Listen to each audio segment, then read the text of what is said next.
This is the Score to Follow podcast.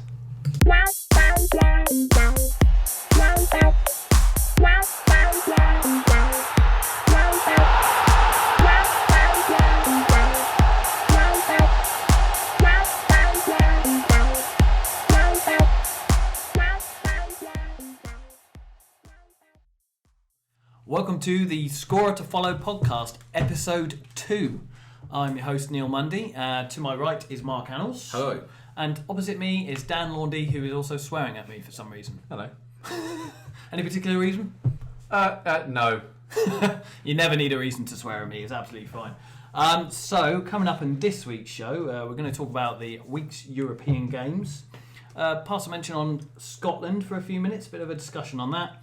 Then look forward to the FA Cup and evaluate the competition this season and finish up with a bit of a Premier League preview. But having said that, only one place to start with the Barcelona comeback. Favourite comeback, gents? I thought we could get some opinions on who favourite comeback. Doesn't necessarily have to be your team.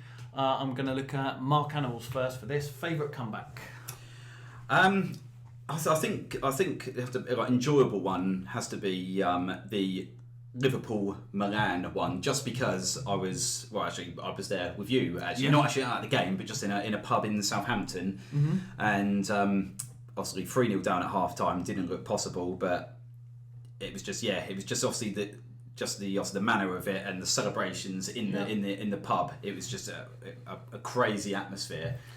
So I think that one. The emotions. Yeah, definitely. All the emotions. Definitely. So I think that has to be my favourite one, just because of just the atmosphere in that pub of you coming back. It was just like I say, pretty crazy. It's weird, bear in mind how tribal football is. I think I recall being out watching that game with friends in Basingstoke, actually, one of them being a Liverpool fan. And it's incredible how everybody was in a good mood and it got everybody together, that Liverpool comeback, which is strange because obviously usually the last thing you want is to see just everybody that's like a fan of English football was just obviously so you didn't necessarily need to be a Liverpool fan. You just enjoyed it because it was good for English football. Yeah. So special night. I think some of the Ev and Man U fans might disagree with you. Yeah, definitely. Discounting them definitely. But I think everybody else would have loved it. Dan? Difficult for me because, as we discussed off air, most of the comebacks I've witnessed have been against Spurs. I told you that obviously I was at the 5-3 game many years ago when Manchester United were 3-0 down at half time and they come back miraculously to beat us 5-3 in a truly Spursy sense. Spursian fashion. Completely gave up at half time. And I do remember standing with people at the bar at half time and just fans that were milling about still expected Spurs to lose that game, and lo and behold they did. So I hope that isn't really at the club anymore, that kind of attitude. But favourite comeback, you probably mentioned it earlier and I'll admit I had forgotten, but the 4-4 at the Emirates, looking back at it now, it has to be up there. I think it was Harry Redknapp's first or second game as Spurs manager when he first came in. Yeah, because I think it went to, obviously not particularly enjoyable for me, but because I think we were 3-1 up and 4-2 up, and then Bentley blammed one in at the last minute, didn't he? No, that was the first. Oh, was that a different That was the first. No, I think that was the first goal. Or was that? Yeah, that might have been a different time. No, it wasn't. I think the equaliser was Aaron Lennon scored the equaliser after Modric shot off the post, didn't it? Yeah. And it's mixed memories, to be fair. Because Jermaine Gina scored as well, actually, didn't he? He did. 4-3, I think, wasn't that common? But I think I was at the local bowling alley that night. So I mean, the Hollywood Bowl. Yeah. It's a classic night reflective of my social standing at that time, that I was at the bowling alley. But yeah, that's probably my favourite comeback involving Spurs, I suppose. Cool. But otherwise, I'm with you, Mark. I think everybody. Well, I think if we're going for our own clubs, I think the one that sticks out for me is obviously Arsenal Reading 4-0 down coming up to half time. Theo Walcott scores right on the stroke of it, and then 5-7, 7-5 to Arsenal after extra time. Didn't you mention you had family at that game? Yeah, my sister and my brother-in-law are watching that game. Left at 4-2 to Reading.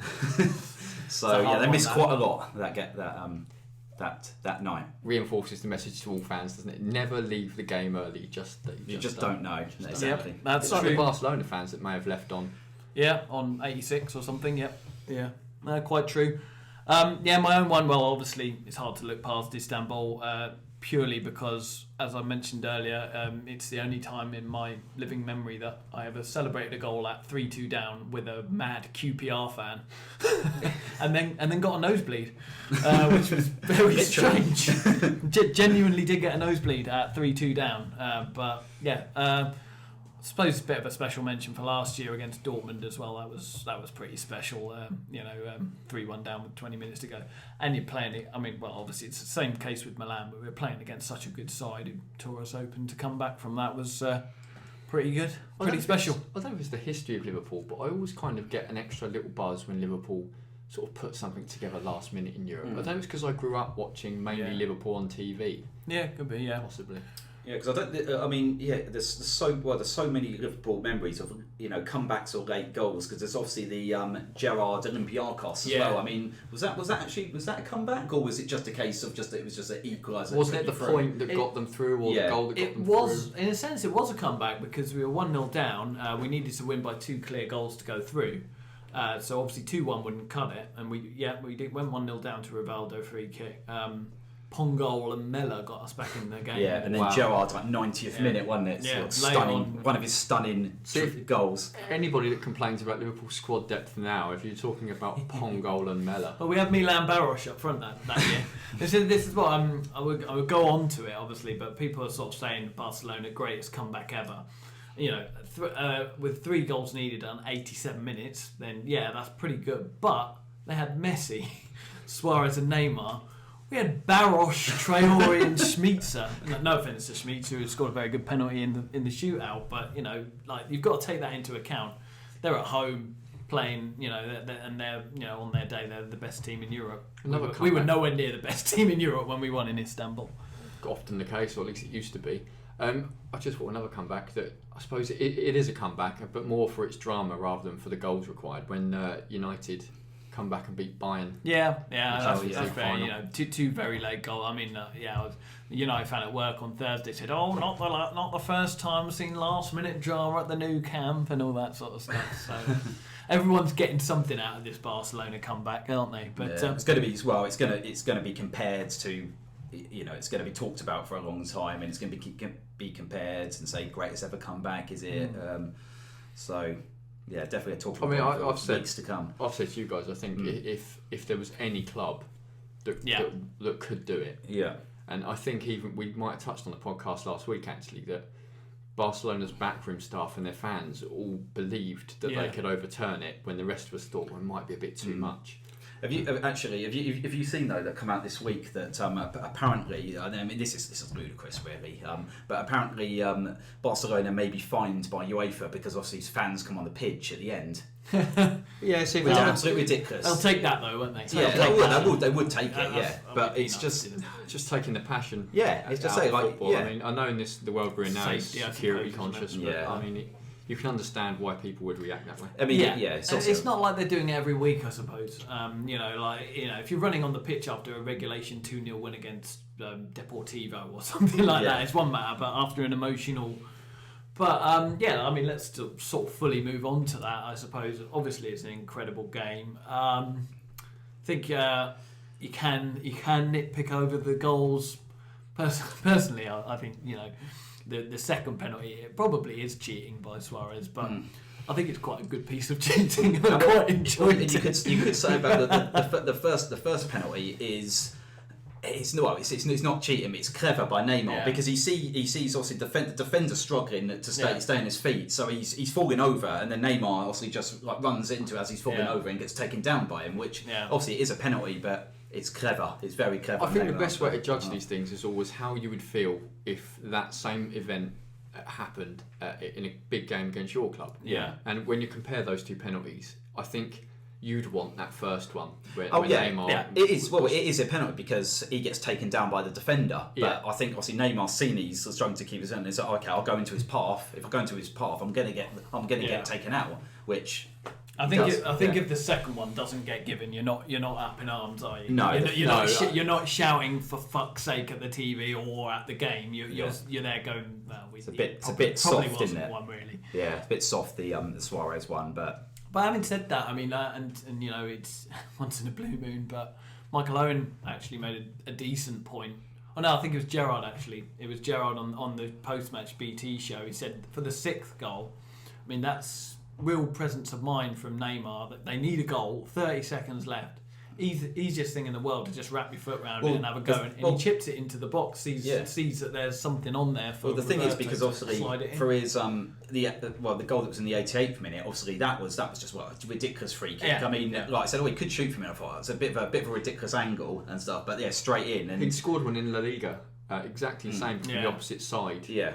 Just a week before that I watched. But then so he obviously had it in him to fancy it. It's clear. That is clear. I think that's clearly a case of a player taking hold of the last few minutes. And there's been one criticism of him so far in his career. It's that he hasn't really done that well. He did that on Well, Wednesday. people are starting to say he is the heir to Messi's throne, but I still don't know whether I quite see that or not. But I mean, definitely. I mean, like I said, that free kick he shoots and he scores. The one in the 95th minute or whatever it was, it's pretty much exactly the same position, but had to just having the sort of like peace of mind, just saying like, just the.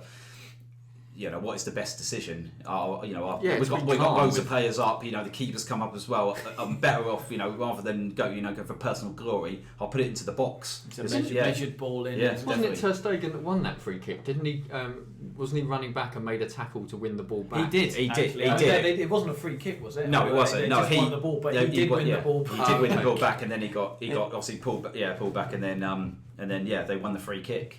It has to be said as well, obviously, PSG did have their chances. And They did. Cavani should have, and Di Maria. Possibly could have had a penalty as well with that Di Maria one.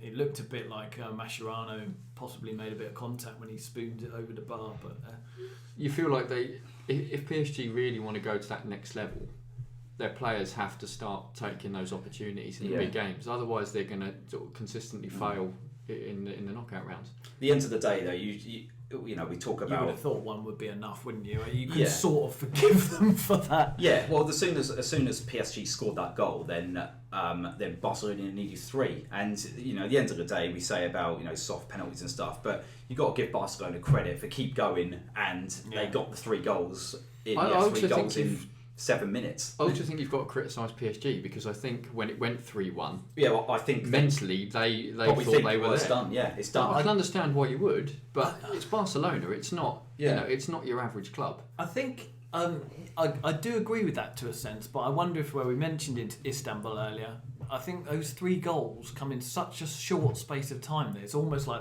they don't have time to sort their heads out. Yeah, well, no, it would almost be easier if somebody had scored on 72, and then nothing happened because they had time 190, and one in injury time. It's like they've got time to readjust, but it's just the game is happening to them. And such a quick turnaround. They don't have any control over events, and it's sometimes when the game happens to you, and it's the hardest thing to sort of take that control away. Whereas if you can get through a 5-10 minutes spell of not conceding, you'd say, all right, lads, we'll have a quiet 5, quiet 10, just keep it tight. Yeah, then get your heads together. Just stay tight. But again, we are still talking about Barcelona. It's difficult to keep them out, isn't it? But if any, I said this. I said this after it. I said it before the game. If any club in the world could turn around that deficit, you fancy Barcelona would have a chance. Yeah. It's funny, people were saying that before the game, and they were right. And I think I didn't turn the game on until it was 3-0 to Barca, because I thought, well, I'm not really that bothered. If 1 and 2-0, if that doesn't come, then it's just going to play out as a boring draw. I feel sorry for anybody that sat and watched the stale City Stoke draw on Sky instead. True. Because I think 2 extremes. I think to an extent, the bookies also thought that Barcelona could potentially do it, because I actually that day. I had a quick look at what the betting was, and I actually had to have a bet on that. Not that again. Not this again. Sorry, please continue. I had to look at the betting, and I thought that PSG would probably score. So I thought, I'll have a look at what 6-1 was, and bearing in mind that's it's a big score to actually pull back.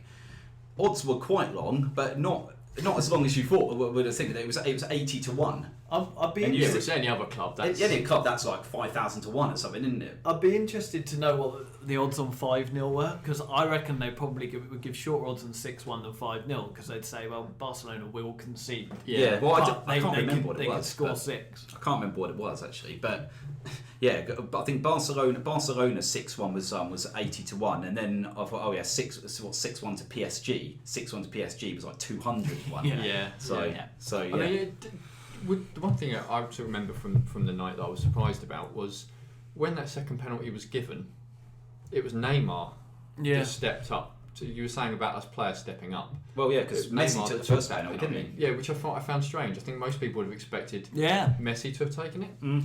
Possibly. I think perhaps that's even a recognition from Messi that he's kind of taken control of this one. He's just bent in a great free kick.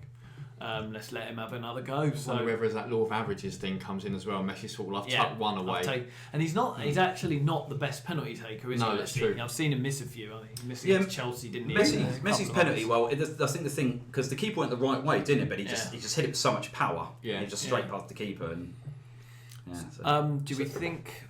sorry, I was going to say, but do you think moving on, Barcelona... I still don't see them winning it because they're too porous in defence. They obviously can outscore anybody. I just wonder whether their name's on it after that. It's a bit like when Chelsea is it like won written, it the other year. Is it like written in the stars now after that? It's like, well, I fancy going and I win it. prefer them to win it to Real again.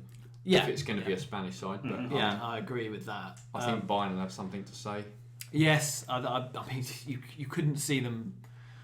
it is PSG are probably just a rung behind Bayern, wouldn't you say, in terms of European experience and being, and I couldn't, obviously Barcelona can do that to anyone, but I couldn't see Bayern getting that sort of pummeling from Barcelona. I suppose PSG are a bit like City, of that sort of stuff. They're just that step behind still. Got a good team, but it just comes with experience in the sort of the latter stages of Europe.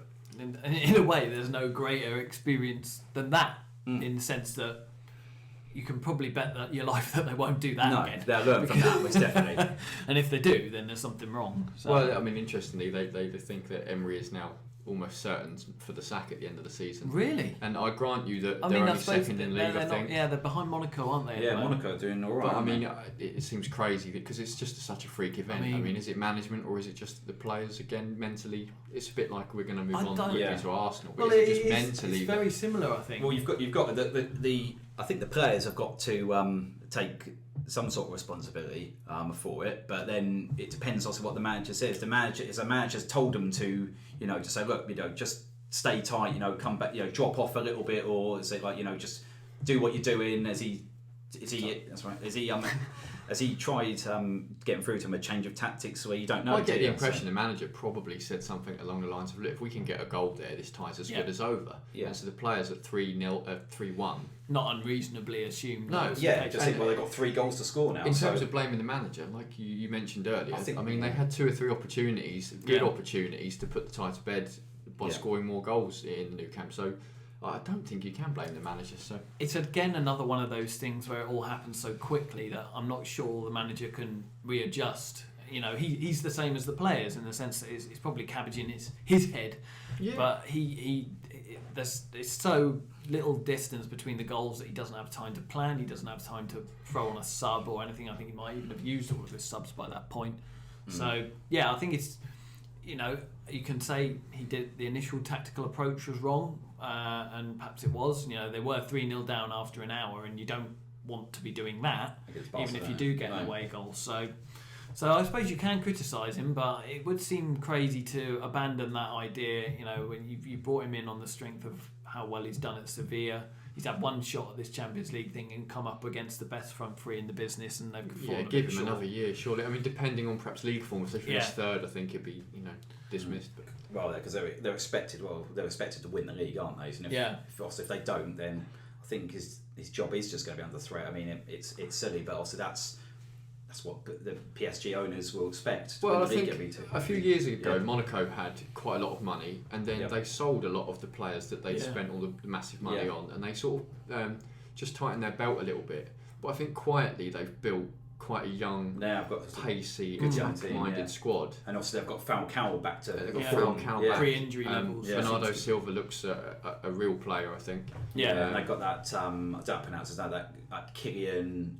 Mbappe, yeah. Yeah, so I mean, they're all players that have good. been linked now with big clubs across Europe. So I'd say it's not. I mean, it's interesting. Obviously, with City going there next week, and it's by no means a guarantee. You know, I know it's 5-3 from the first leg. There's probably going to be goals in that. That's the one thing you can guarantee. Both sides will score. But who goes through? It's probably almost a 50-50 goal. Well, it is because City have got 5 goals, but Monaco have also got 3 away goals. I think we'd so all take another thriller. Oh yeah, Sit and watch it. without doubt. I suppose Mark's not going to want us to, but I suppose we should talk about Arsenal as well. If we have to. Well, the interesting thing about Emery is if he does become available, I think he'd be a really good Arsenal manager. Well, I think they're talking probably about looking a bit down the line here. Well, then they're also talking about if I say Wenger does go from Arsenal at the end of the season, talking about him going to PSG. Wow. So- Just swap deal on the cards. I mean, that would make perfect sense. Be interesting. Although Allegri's the favourite, isn't he, currently for Arsenal? Yeah. Yeah.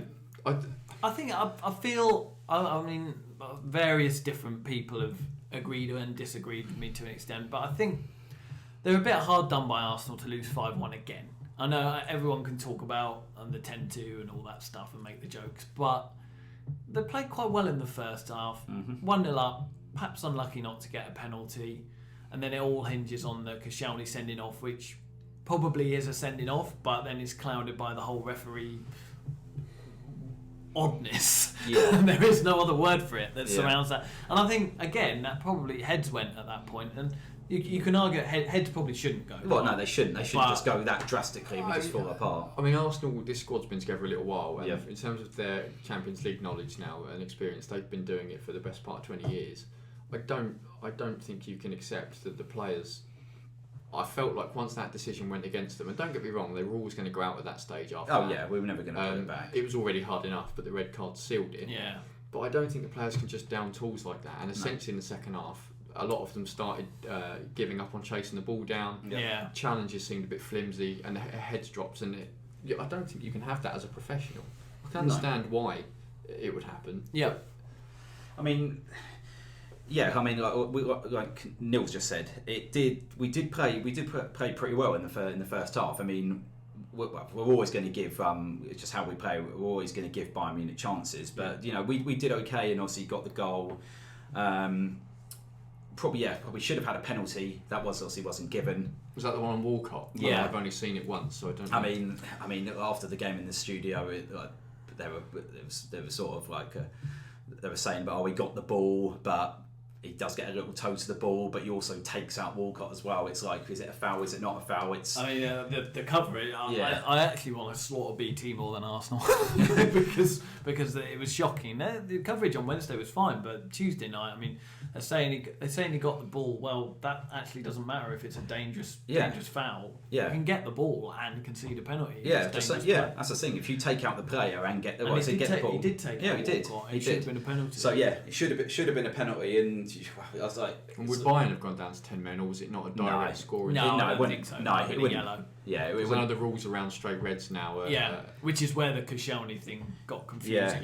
Yeah. So I think obviously if we got that and we'd gone 2-0 up, it may have been a different game. I mean, like I've said already, I don't think we would have actually ever pulled it back. But then again, if we'd won the game on the night, at least it puts a little bit more pride. Bit of a gloss on it going into the weekend. But I'm not here to actually just go on about how bad officials are maybe or might not be. We all have them go for us and against us. I suppose. Yeah, but honestly, when the penalty happened and Koscielny got sent off, okay, penalty, and I thought straight away that's going to be a red card. He's through on goal. But people are saying now that it's a bit. It's not necessarily a penalty because it's a bit of a grey area. It's kind of like they both go for the ball. Lewandowski throws himself to the ground, but my honest first reaction was like a penalty and red card, and then the ref shows a yellow card, and I thought, okay, he's got a bit lucky there, and then all of a sudden the red card comes out, and I was like, what was that? Following a discussion with the? Well, apparently with the guy behind the goal. Apparently, the guy behind the goal has overruled the ref. And I was like, well, can he do that? Does he have the authority to do that? And if the ref has given a yellow card, he can't surely he's made a decision. He's pulled out a card. He can't then. It's just as just a neutral, just change I'm his quite mind. glad to see the guys behind the goal actually they've perform some they've kind called of it, He haven't did, they? but he was the one that could have given that penalty for Walcott because it was right in front of him. Yeah, And he that's didn't get given. He was one in the best position. But yeah, I thought if he's given a yellow card, he's already made a decision. Can he then give a red card like straight away if nothing else has happened? The strange thing is that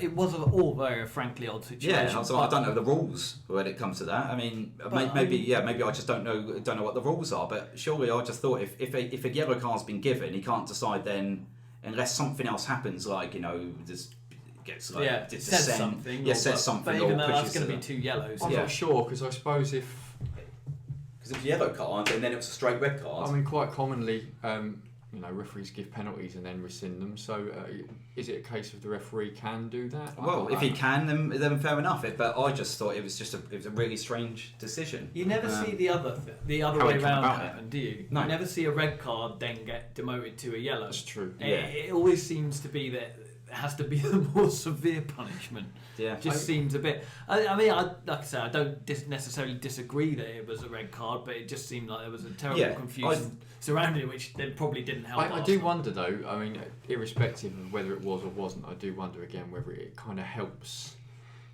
shield Arsenal a little bit from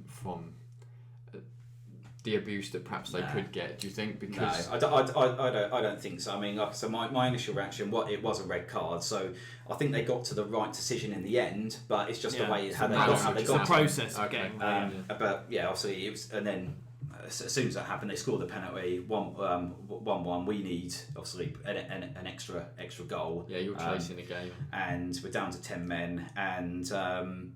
But yeah, the way we fell apart, it's just not acceptable. I mean, we should be. It seems like there's only one way we know how to play, and we just keep going forward trying to get the goals, and that's what we kept doing. When we got caught on the break every time. It's quite interesting actually because again, you lose 10-2 on aggregate, and you can't really throw it at the officials, can you? No, that's right. And last week we actually said, should Arsenal put out a full strength side? Because if they're going to go out anyway, would they be better concentrating on the chase for the top four, which they're also likely to fall behind. We'll touch on it later with Liverpool, but and obviously they put out full strength side and they still got walloped again. I think it's more to. I mean, you can say about if they lost, has the manager lost the players now? Are they not playing for the manager anymore? It just seems to be a mentality thing. As soon as he got sent off, it's like. As Koscielny got sent off, it's kind of like all the players just thought, well, that's it. Yeah, we're beaten, and obviously we did get beaten heavily. It's interesting you mentioned mentality because one thing I did want to briefly discuss was the fact that no English side has reached a Champions League final now for, I think this will be 5 years if City don't. Yeah, Chelsea in 2012 is the last one, isn't it? Yeah. So no English team have won it or made the final even, I don't believe. So is there a wider problem now with English football? Because although these things are often cyclical, and obviously the Spanish teams are dominating at the moment, English football is where all the money's at in Europe, and yet still our clubs don't seem to be able to compete with the superpowers from Germany and Spain particularly. Is there more of a reason for that? Why is it that Bayern, for example, can build a squad that's consistently challenging for the Champions League, whereas the 4 clubs that finish in the top 4 in the Premier League, despite the money, still can't put together a side that consistently challenges with them teams? It's difficult to understand, really, isn't it? Because the Premier League is a very strong league, but it just seems that our English clubs are just don't seem to be. They have good teams and good squads, but it just don't seem that they're just equipped enough to actually do well in Europe. It's a strange one because you don't see any reason why it would happen, but I think it might be down to spread. I think the fact that we now have 6 teams with very good players, good managers. There were teams before, English teams did dominate the competition from about 2005 to 2010. I think there was an English team in the final every single year. 2 at one point. Yeah, 2 at one point, and in fact, in that season, every English team was knocked out by another English team. But I think it's just Bayern can get a pool of players because there's only really Dortmund there that even comes close to challenging them as much of an allure type thing. And then you've got other clubs that are decent, but they are going to have access to the main pool of players. Mm-hmm. Barca and Real are going to have access to the main pool of players, and then perhaps you've got Atletico and Sevilla to an extent behind that. But in this country, you've got 6 teams all now competing for the same players. And I mean, I know that, you know, we've said before in this podcast that Chelsea, City, and United are a touch above financially, but you know, certainly Liverpool and Tottenham couldn't compete with chasing for for certain players. No, or Arsenal. But I think you've got those good players are all spread out amongst 6 teams now. So you've got, you know, Sanchez and Ozil at Arsenal. You've got Harry Kane at Spurs. You've got, you know, Coutinho, Firmino, Mane at Liverpool, and then the other 3 as well who've got uber squads, really big squads. So I think that's almost the case of it. You're less likely to see a United squad built like that 2009 one where they had Ronaldo, Tevez, Rooney, because one of those players would be one of the equivalent of those players would now be another another club. I don't know because obviously Manchester United have got money to burn in the team. Last summer, obviously they spent 90 odd million on Pogba. Likely they're going to do it again. City have obviously splashed a lot of cash in recent years, and I think they've all bought in lots of talent. City, particularly if you look through their squad, have got a hell of a lot of quality players. So City now, I don't understand why they're not competing. I mean, they haven't got a front 3 of a Messi, a Neymar, as far as I get that, but also they don't have a defence that is quite as leaky as Barca's. It's not great, but it it doesn't have like a central midfielder at centre half. The thing with Barcelona, I mean, for years they've always had like not the best defence, but normally it doesn't really matter because the players in front of those do enough to actually keep it away from there. I mean, for years they've been playing a centre midfielder in defence. Mascherano as one, who's not the tallest by a long shot either. Yeah, exactly. Or the paciest. But not now. No, and they did it. Obviously, they did it a lot of Yaya Touré as well when they had. I mean, Touré was a little bit different because he had the frame. He was tall. But I think they just think that they don't really need. They don't really need people that can defend that well. If they put like a centre midfielder, then it's someone that's obviously good on the ball that can bring it out, and that's how they play. I think it's just a way of how teams play football now. Because you think about teams that are there at the moment with Barcelona's and Bayern Munich and Borussia Dortmund and stuff like that. It's all possession football because you don't really see, well, apart from Juventus. I know Napoli obviously got there, but obviously got knocked.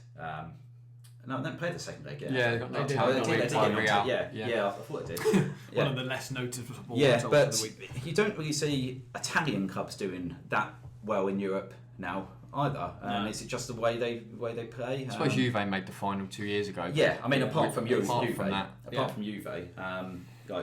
even they've adapted their style somewhat. Like the teams of like yesteryears, the Inter Milans, AC Milans, didn't even qualify for the Champions League. I wonder whether there's also consistency of squad because if you look at Barca, Real, Munich, they've all got a core of 7, 8, 9 quality players that have been there for many years, and so there's a cohesion. I think City are getting there, but I think with regards to City, they play the football and they've got the players to do it. Their defence is obviously a little bit dodgy, but I think with them it's experience. Maybe in about 5 years and stuff, they'll be getting to finals, and they do look like out of the most likely, don't they? Out of all the teams, but I mean, again, part of it probably is cyclical, and it probably will come again for the English clubs, but. I suppose we should move on. We've deliberated on Europe for quite some time, so let's move to a slightly less exotic location in Scotland and talk about the Scottish Premier League. Celtic absolutely running away from it, 27 points ahead, unbeaten going into tomorrow's Old Firm derby, so they can probably effectively clinch it there with, well, probably even a draw. Also, they will want to keep their winning run going. Because obviously a draw would probably be enough for them to, you don't fancy anybody catching them at this stage. No, they're on. No, well, I mean, Rangers are obviously in third and having a bit of a difficult time of it getting back after getting back in. They've done reasonably well. They'll obviously want to finish in the top two, but yeah, I mean, I suppose what do you think about that? What does it say about obviously Rodgers went to Scotland and was pilloried in some quarters because people say it's an easy league and they are running away from it, absolutely running away with it. But I mean, does that sort of vindicate him in some eyes? I mean, he's been sort of criticised after a poor end to Liverpool. Does that kind of give him Has he bounced back, to use a Partridgeism? I struggle with Rodgers because I always felt like he was handed jobs without necessarily having the CV to warrant it. In his early days, obviously, he moved I think he was a coach at Chelsea. Yes, and then he went to Watford first. Yeah. He went to Watford. I think he kept them up, and so obviously it was a good performance at the time from where they were, I think. But from that, he was handed the Reading job. Didn't perform there. Was out on his ear pretty quickly. I think he left them hovering above the relegation zone. And then obviously Swansea. Yeah, but from there he got handed a Swansea project that was already in really good shape. Yeah. I forget who took over from there. Martinez, I think it was probably Martinez. Granted, he still got Swansea up, and obviously they did well in the Premier League, so he did have a spell there where he did show some worth. From there, he seems to have done enough to get the Liverpool job, Neil. Where obviously he had one really solid season, but then he took over. Did he take over a good squad at that point? I can't recall. No, not really. I mean, he did quite a lot. He did do a good. With Rodgers, it was a very uneven first 6 months. And then there was a very good 18 months. I mean, the season before we went very close to winning the title. The second half of that season, we brought Coutinho and Sturridge in, and things were starting to click, and he did really well. But I mean, it was a bit of a mess that he inherited. It wasn't really anyone's fault, but there were aging players left. There was sort of people like Gerrard who were at that point slightly in the wane of their careers. So, and Carragher as well. He was there for one last season. So, he did do a good job. I think it's hard now for people to say that, and after he went so close as well. But then the following season was such a major disappointment and some very poor signings that when you look back on it kind of clouds everything. But for 18 months there, he was, and it may end up being the similar case at Celtic. He may run away with the league for a while, and then things stop working. I think the criticism of him was that when things stopped working, he went through a lot of different plans to try and fix it. Some of them worked short term, then didn't work. I remember a lot of. He just didn't have answers after that. Yeah, I mean, I must admit, I felt for him a little bit when he left Liverpool because it's difficult to replace a world-class talent in Suarez, and obviously Sterling wanted out as well. Yeah. And Sturridge is always questionable how fit he is. So. I think he was unlucky in the way that he was dismissed at Liverpool, but prior to that, I think he'd been quite fortunate in his career to get the steps he'd made. Going back to, I suppose, the Celtic connection, you do get the feeling that most coaches could go to Celtic, especially in this league at the moment where the other superpower are nowhere near their best, Rangers. You do get the feeling any coach could go in there and do the job that Rodgers is doing, although obviously the record of 29 successive league wins, that would be interesting to see if they can achieve that. Yeah. I think that with Rodgers, you say obviously about getting all these jobs. I think it's come from that he's got the reputation of being at the beginning a reputation of being like a highly regarded coach, and then obviously when he started moving into management, I think he wanted to play the attractive side of football. And it did work for some clubs, notably Swansea obviously did very well there, and other clubs not so much. But I think that's what got him the move into management, because it seemed the way of football he wanted to play. It just a lot of clubs looked at that and thought, oh yeah, that's the way we want to play. When he got the Liverpool job, I think he deserved it for what he did at Swansea. but I think at the end of the day, obviously coming to a big club like Liverpool, it's either it's more sort of like bigger egos, bigger players, and like I say, he did well. He did well. One season when you almost won the league, but then when players started getting unhappy, maybe he wasn't the man sort of to deal with those players, which is a bit unfortunate. I didn't realise. I think he's still only 44. So in terms of his managerial career, he has done quite a lot in that time.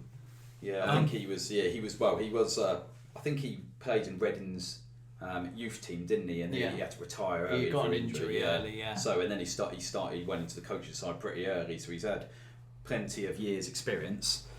I think his problem is going to be with Celtic is going to be the disparity from where they play in the league to when they play in Europe, because it's such a big gap. That's going to be the next step for him. It's hard for them to get anywhere. It's okay. Obviously, him going there and winning the league. Like you say, a lot of people are going and just say, well, you can go into Celtic, and you'll win the league every season, because it's not. A lot of the other teams are well behind it when it comes to the competitiveness.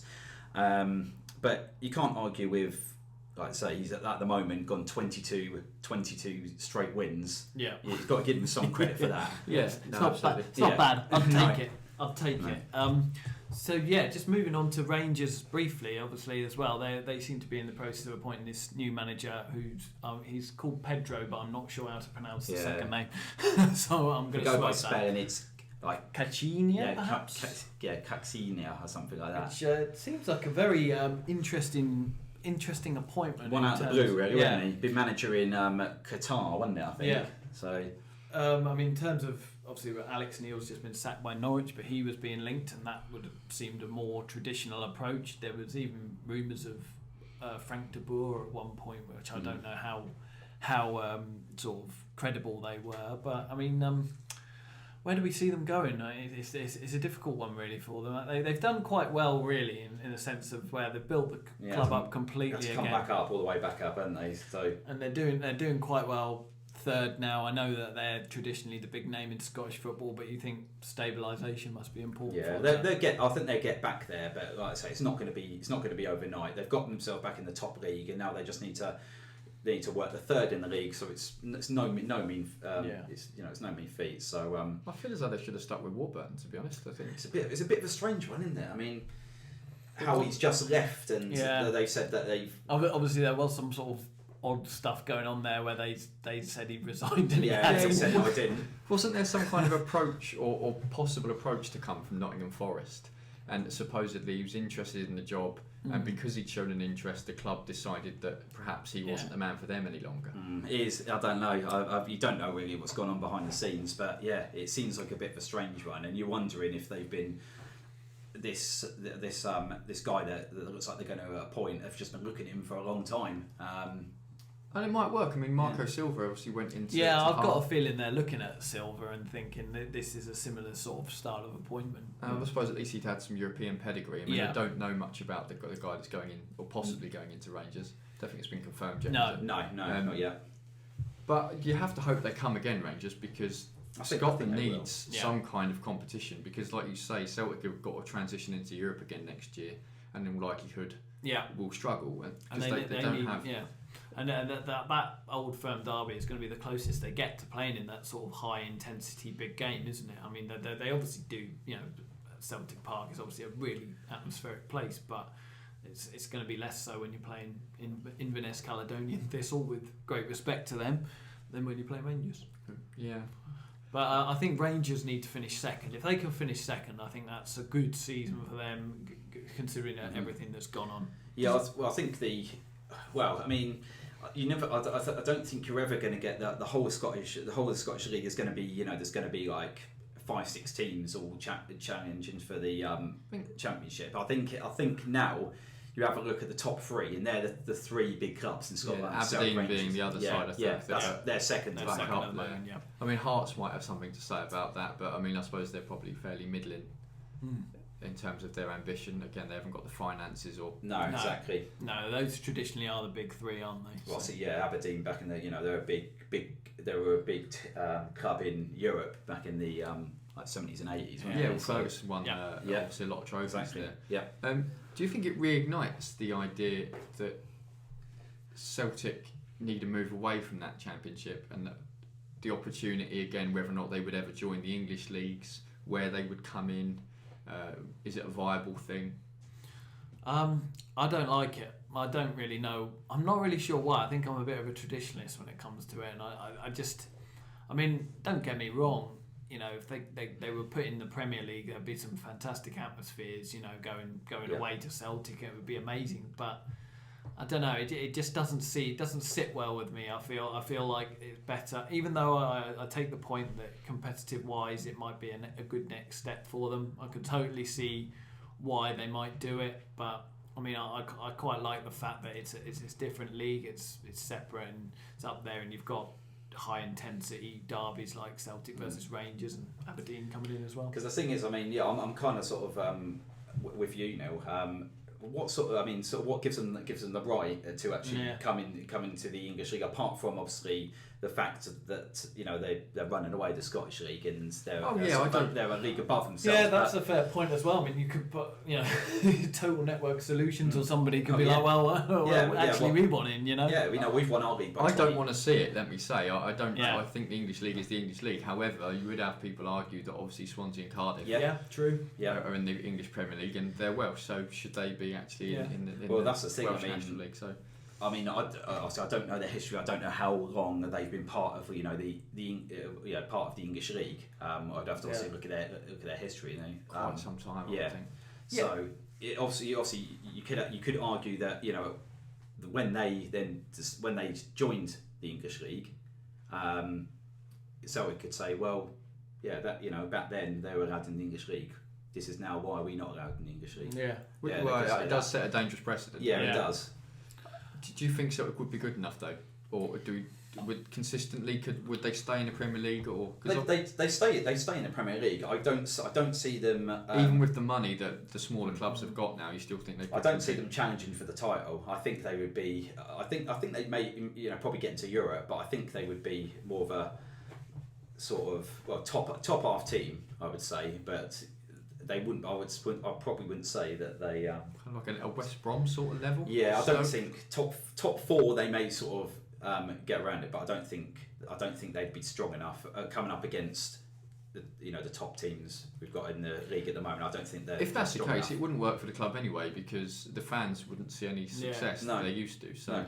I think it's really hard to say, because we used to have this debate, didn't we? It's kind of gone away a bit in recent years, but we used to have this debate a lot, and people always go, oh, they wouldn't even get in League One. Well, they obviously would. Well, they would, yeah. But I think it's really hard to place them and Rangers or whoever else would come in at any kind of level, because you just don't know, do you? I mean, like Celtic away.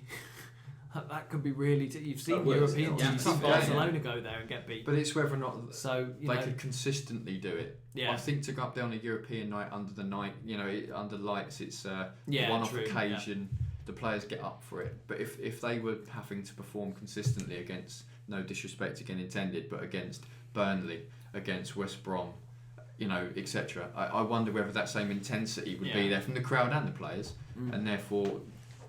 Celtic wouldn't necessarily achieve, you know, top 4, top 6. Yeah. No, I think they or Rangers for that matter. Yeah, I think Celtic would have the same problems like any other of the sort of like top 6 teams when they come to sort of like a Burnley or a West Brom. They would play just like quite tight and stuff. I think they'd be the same way. They'd struggle to break them down.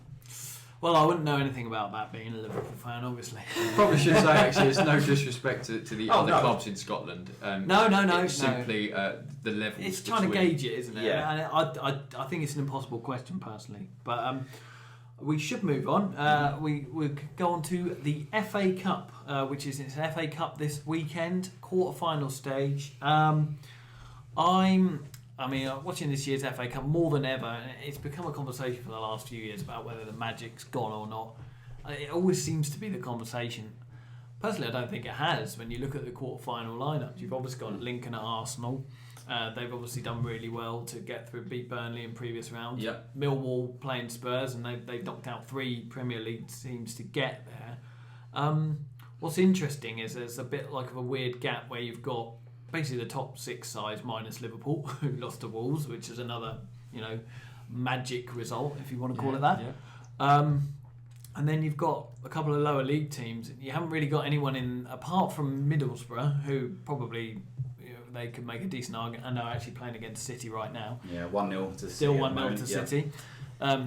They could probably make a decent argument for saying they're better off out of it, which I know doesn't go down so well, but you can make the case. Oh, it's now 2-0. It's now 2-0. Yeah. Live updates Yep. from Score to Follow podcast. More to come. But anyway, don't know what that was.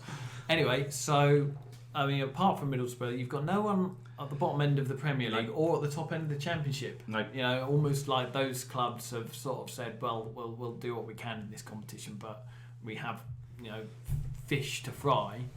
But then, I mean, the caveat is it's almost always won by a so-called big team. You've got Wigan in 2013, but apart from that, in recent years, City, Chelsea, United, Arsenal. And I mean, it is nice for the lower league clubs to get far, but you really want the people in the final. You'd want to obviously. You'd want to Chelsea or Man United or Man City and an Arsenal, or else Liverpool, but obviously you're out. Not possible. And move on. And How's that Tottenham, Mark? Tottenham, yeah, and Tottenham, and it is looking that way because you would fancy the Arsenal to beat Lincoln and Tottenham to beat Millwall. And it looks like Middlesbrough's going out, so it looks like it's going to be the last four Will be the top clubs. Yeah, well, I know it's Chelsea. Yeah, Chelsea or United, didn't it? One of those. Chelsea or United, and then Man City, Tottenham, and Arsenal. But see, is this because the top clubs now in the Premier League have started to take the competition more seriously again, or is it simply a case of, and you alluded to it in the disparity between the level of clubs that are making this stage? Is it because the lower league sides and the lesser lights in the Premier League, if you like, almost see the FA Cup as an unnecessary distraction because they need to stay in the Premier League? Yeah. So they put out weakened squads in earlier ties, and so they're knocked out by themselves by lesser sides. Yeah. I think that I think the clubs that are going to they know they're going to be fighting to stay in the league. They have to prioritise and a lot of them will just go with staying in the league because obviously that's where the money is. Yeah. I know. Obviously, you get a bit of money for winning the FA Cup if they then obviously went and did that. But the majority of the money is staying in the Premier League. It's peanuts, really. Yeah, it's difficult for those clubs because you have a look and it said, oh yeah, we'd love a cup run. We'd love to win the trophy, but then again. I can understand that as a Premier League club if you want to make that excuse. Although personally, I'd rather reach a cup final than finish the difference between 10th and 14th, whatever that money gap is. Yeah, us three, we probably look at it. We're probably more sort of traditionalists, really, and you'd love, the FA Cup. The FA Cup is a world-renowned competition, and for any club to win it, it's always a special moment. But yeah, some teams we just look at their priorities when it comes. But I don't understand why an Everton, that's the point I was. Or a West Brom. Oh yeah, teams that have got nothing. They know they'll be safe. They're safe in the league. They're not going to get relegated. They're probably not going to compete in the upper echelons because they're not in Europe. So why not have a go? And yet still these clubs rest players. And I've made the same argument for some Championship clubs because again, there's only a couple of clubs going to come up. Yeah. Fans want to be part of an exciting cup run. Why not put your players out there to give them a fright? I mean, it can happen.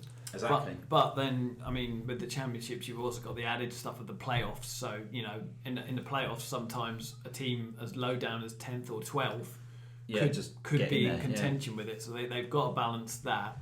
I take your point about the mid-table teams. It's an interesting point.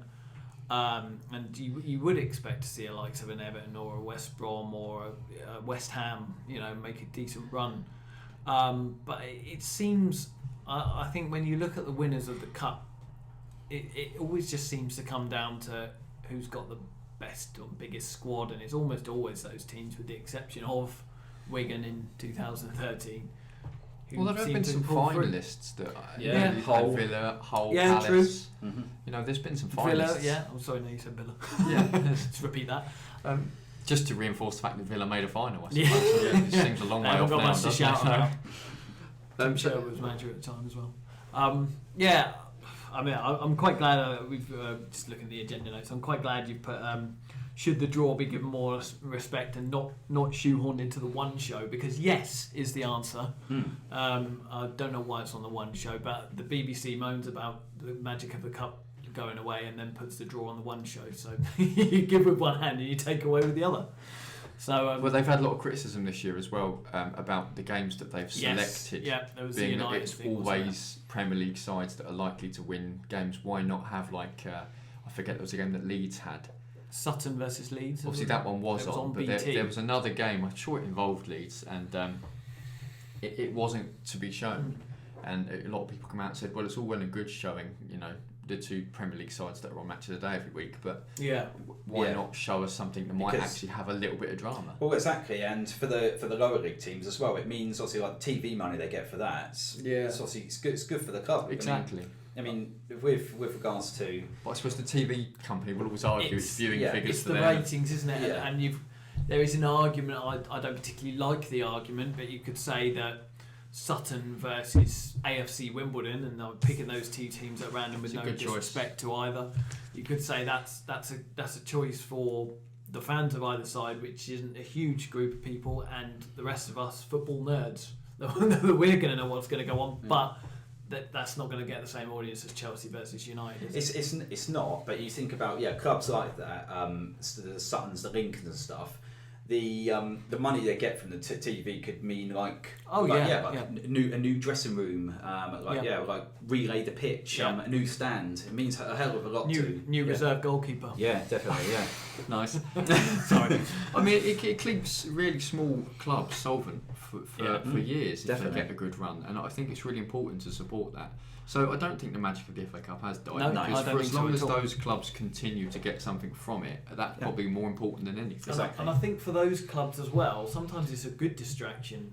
Sometimes if you're 11th in the Sutton, in the whatever the conference is called these days, National League. National League. Yeah. Thank you very much.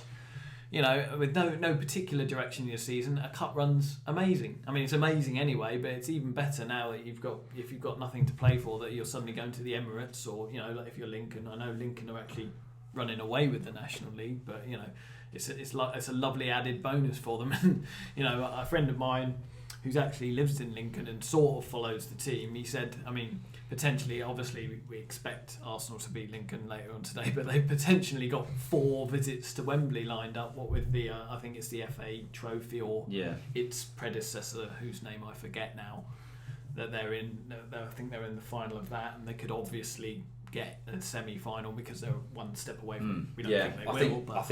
I think Arsenal have got to be careful. They can't take Lincoln lightly because, like you say, they're Sutton had their chances, in fairness. That was a closer game than I expected. Yeah, definitely. As I say, we need to be. You fancy us at home, it's but Emirates, isn't it? So. Then again, like I say, they're in good form. We're not. So shall we quickly say who we think will go through without sort of making detailed predictions? I think Arsenal will go through because I think I think Lincoln have been great and it's been great to see, but I think Arsenal are usually good at breaking those sort of teams down. It's difficult to see past Arsenal, Tottenham, probably Chelsea hits at the bridge, isn't it? Arsenal, Tottenham, Chelsea, and Manchester City. Apparently winning. And then out of that form, you take your pick. I mean, on any given day. See, I think. Tell you what, those semi-finals, Arsenal, Tottenham again. Oh, how tasty would that Paul be? Merson on the pitch. Yeah. Imagine this show. We'd have to do a pre-match show. We'd have to do a post-match show. No one would be talking to each other. It'd be chaos all over. I make the point of saying that I don't think semi-finals should be at Wembley. No, I still agree. aggravates me. I totally agree. They should be at a neutral. I always liked it when it was at Villa Park and to an extent Old Trafford, Hillsborough or whatever. Yeah. But I mean, I don't. From a personal point of view, if Spurs do make the semis and then they have to go to Wembley, our record at Wembley in recent months hasn't been that strong. So I certainly, you won't want to go there again. I certainly didn't fancy our chances of reaching the final or winning a final at a venue we struggle at. So I certainly don't want Wembley used. No. But then again, there's got to be some time. You've got to get over the hoodoo, because in the next season, all your home games are Wembley. In that mad decision, you'll be playing there all the time. I know we didn't get a chance to touch on it because we said about fielding certain sides in the cup by certain teams. Mm-hmm. But is there also an argument to be made that obviously the cup is the only opportunity certain clubs get to field or blood second string players, youth players? It is difficult, and I do agree. I do agree with it is a good chance for for clubs to blood their youngsters. But I just think they need to be careful, because if they go out and just put all their kids out, then it just shows a disrespect for the competition, really. I think if you lose, though. Well, okay, only if you lose. Which, I think it needs to be mixed and matched. These are all result orientated. I think that if you play a strong team, but you've got like one or two youngsters in there, a couple on the bench, you might come on. I think that's perfectly fine, because you're still blooding the youngsters. But if you have a whole starting lineup of them and then you lose the game, then it's disrespecting the competition, really. Yeah, I mean, it's a hard line to. I mean, the thing is, next season, if Liverpool wanted to put out an entire team of youngsters, which they sort of did against Wolves, really, I wouldn't mind, because I don't get to see those players play very often. I'm excited to see them. Yeah, it's nice to see them come through. Doesn't work out, and against Wolves they got beat, but it's interesting. It makes a difference to the players you're seeing every week. So I think it's all right personally. I'd say bring it on. I don't. I suppose it's nice to see like what you've got sort of come through a reserve, because I bet you want to see who's the next sort of Robbie Fowler, Mark Owen to come through. Yeah, absolutely. But conversely, if they continue to do that for the next 5 years and go out in the fourth round every year, and you never get near the trophy. Yeah, that's true. Yeah, it is a balancing act. Yeah. Absolutely. Tottenham are all right actually, because obviously most of your first team are young players anyway. Yeah. So. Well, we've had this argument before. It's a win-win. Yeah, it's a win-win for Tottenham, yeah. Go on. No, you're not going to like me for saying this. I've just got a sneaky feeling that Millwall are going to cause an upset tomorrow, and I don't know why. It's feasible. I mean, Spurs are home strong, so if they play a full strength side, you wouldn't expect them to have any chance. You wouldn't expect them to have any trouble. I mean, if it was away, but I don't know. Maybe in the stands, but yeah. I've been offered tickets for this game, and I'm sort of tempted to go, but obviously there is in the back of your mind it's Millwall. No offence, Millwall, but I mean you don't come with the greatest reputation. Yeah, the reputation's not solid. You're right. I think it's the only FA Cup game where there could be an upset. I mean, I don't see this afternoon being a problem for Arsenal. City are obviously comfortably making their way. Well, we'll see. I mean, like I say, on paper you can't see anything but an Arsenal win. But like I said, Arsenal have got to be careful, because Lincoln will be up for it. Of course, and they're in good form. I mean, by the time this goes out, everyone will know the scores, so they can all laugh at our predictions as Lincoln and Millwall advance to the semi-final stage. If Tottenham and Millwall does indeed end up going to an upset, then it's quite possible to go to extra time. And I just want to shoehorn in the fact that we've discovered that this year in the FA Cup, there is no replays from the quarter-final onwards. So I think that's been in place for a while, though. Has it? But certainly the rule around the fourth substitute, I think, has come in this year. For anyone that doesn't know, in the quarterfinals onwards, you can now have a fourth substitute used in extra time. So maybe we'll have already seen this happen this weekend. Well, possibly. Let's hope so. Something a bit new. Yeah. Why not? Probably on Monday. Of all the days, probably Monday. Yeah, I'm hoping that goes to penalties. I think to be honest, that rule that's coming, I think it's quite a good rule actually, because you see all these players that teams go to extra time, and by extra time they're struggling badly with cramp, and so I think it's a good move to. It's a good move really. It looks after the players a little bit more. So. I agree, and I think it's just adding an extra element. I like the fact that extra time is fairly chaotic, and if you've thrown an extra sub into the mix, that can become more chaotic. Yeah.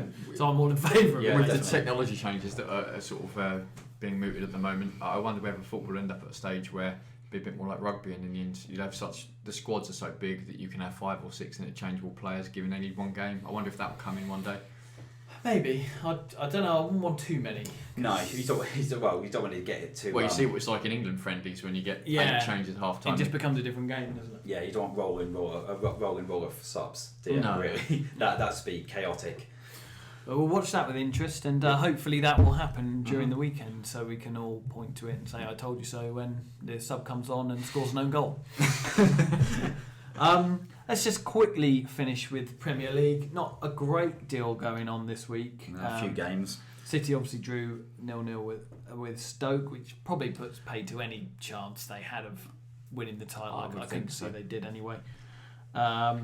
Liverpool at home to Burnley, so it's important for Liverpool to try and win one of those games against the so-called smaller teams. Well, obviously you lost against them at Turf Moor, so it's. Yeah, I mean they've had a very good home record this season. In fairness, yeah, but they've had a terrible away record. Yeah, so you'd hope, even though we are struggling against them sort of teams at the moment, I am optimistic that we can get a result in that one. I don't want it to be me that sort of enforces this point, because obviously it just looks like it's the Spurs-Arsenal divide, but I think it's quite important to mention that if Liverpool beat Burnley as expected, Arsenal then 5 points outside the top 4. I grant you've got 2 games in hand then, but psychologically, after the week or fortnight you've had, puts the pressure on us. Definitely, obviously, if Liverpool win, then to get back into that, we need to win both of those games. I'm sure you will as well. But I mean, Arsenal always find a way. But one of them's against Leicester at home, isn't it? So you would expect Arsenal to win that with West Brom away is the other one. That could be the tricky one. It's a bit harder that. But they've reached 40 points.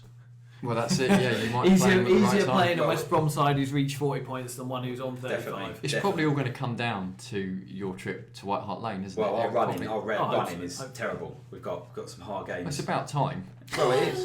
In recent Every years, single season. In recent years, you've had a cakewalk. Well, this is maybe what we need, isn't it, to show our character. If we can get through it and we can still get into the top 4. It's not traditionally the games you play well in, is it? No, we usually have a strong end to the season, but the games we've got. But I think maybe it good for us to finish outside the top 4 and just have a change. Could be a wake up call. That may end up being the final. No, perhaps. You still wouldn't bet against it though, would you? Ever? I mean, it's all Arsenal always get to this point, and then they put in a run in March and April, and I'm sure they will again. The only difference this time is the cards we've got to play. Well, and also in the dressing room, is there really a disconnect now between some of the players and the leadership? That's true. We'll have to see, but hopefully Liverpool can put the pressure on. Swansea versus Hull at KC Stadium, so that's a big game. Swansea have sort of continued their decent upturn in form. Hull have levelled off a bit, so it feels more of a big game for Hull to me at the moment, although obviously Swansea would quite happily take at least a draw. Well, if Hull won, I think it pulls Swansea straight back down into it, because they're 5 clear of that mess at the moment. I think a draw is not going to do anything for either of those teams. Well, with Palace sort of picking up as well, exactly. It's hard, isn't it? Yeah, it's difficult. It's interesting now, isn't it? Because we've looked at it in previous shows, and we said, the bottom 3's nailed on, and they've all changed up now. And Palace sort of have gone away a bit. Leicester are doing better now, but Bournemouth sort of could get sucked in. Watford are still sort of hovering around there. So about Leicester, before we go on, I believe that is it Craig Shakespeare? Has been confirmed as the manager now till the end of the season. Yeah, I'm not sure it's confirmed. I think it's a case that he's like. Sky might have messaged me. No. I think it said it's likely he's going to be confirmed until the end of the season. Confirmed. Yeah, okay. So it probably will happen. Bournemouth, West Ham will be Bournemouth at home, and got a decent point last weekend, but need a win. They do need a win. I'm so nervous if I mentioned we were going to talk about them at length last time, and we're still not going to be able to. But it's the lad who went back to Chelsea that I think they've missed since January. Nathan Ake. Yeah. So and they've just lost Tyrone Mings for 5 games as well, haven't they? So I still don't know where I stand on that. That's not a pun. It's a very easy answer, but it's probably a bit hard. I can't tell, and I don't think anybody other than the player can tell whether there was intent on that. Yeah, and I don't think the FA can definitely say that. He meant that. Had they had a run-in prior in that game? Yeah, they've been sort of battling. Yeah, they had a coming together where I think Ibrahimovic just like could have a tank who just throws him to the ground. Okay. Well, even if there was intent, he hid it very well. It's well, impossible to tell. yeah. Do you know what? The thing I love most about the whole thing is the fact that the most feisty game of the season has been Man United versus Bournemouth. I mean, you would never have told that, would you? And they did Spurs, really well. Arsenal, fine, yeah. Really well to get a point They out of did that do too. it. I mean, the goalkeeper had a great game. Well, yeah, you obviously need missed the that, penalty, don't you? didn't they? So Yeah. That's true. yeah, but good save by Boric. But West Ham are pretty tasty on the road these days. I didn't Yeah. realise. I looked into Probably their better record away yesterday and than at home. Yeah. pretty strong. Yeah. So Well, Bournemouth have got well, tough ask there. You think about, obviously, not very good at home, West Ham, but that was probably mostly the beginning of the season when they just couldn't win, could they, at home? I mean, they've picked up a little bit now, but yeah, they've been not bad away. Yep. Everton versus West Brom rounds off the Premier League action, so that's sort of, as you've put on there, it's on the notes, mini battle for 7th spot.